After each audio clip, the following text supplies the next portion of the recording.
বিয়েবাড়িতে গান বাজনা বন্ধকে কেন্দ্র করে সংঘর্ষ, বৃদ্ধ নারীসহ আহত ১৫। হবিগঞ্জের বাহুবলে পবিত্র রমজান মাসে বিয়েবাড়িতে উচ্চস্বরে গান বাজনাকে কেন্দ্র করে ভয়াবহ সংঘর্ষের ঘটনা ঘটেছে। এতে এক বৃদ্ধ নারীসহ অন্তত ১৫ জন আহত হয়েছেন। গুরুতর আহত অবস্থায় ৪ জনকে Sylhet MAG Osmani medical college হাসপাতালে পাঠানো হয়েছে।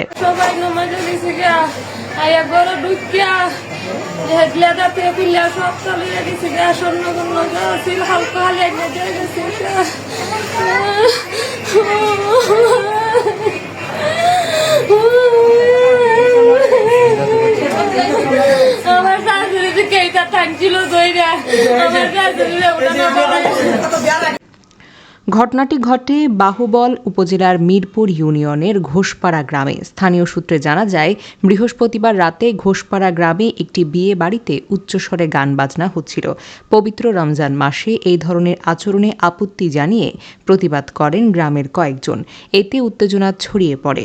এক পর্যায়ে শুক্রবার জুমার নামাজের পূর্ব মুহূর্তে প্রায় ১৫ থেকে ২০ জনের একটি সংঘবদ্ধ দল বিয়ে বাড়িতে হামলা চালায়। হামলাকারীরা বেপরোয়াভাবে পিটিয়ে অন্তত ১৫ জনকে আহত করে। আহতদের মধ্যে কয়েকজন নারীও রয়েছেন। তাদের মধ্যে ৪ জনের অবস্থা আশঙ্কাজনক হওয়ায় দ্রুত সিলেট ওসমানী হাসপাতালে পাঠানো হয়েছে।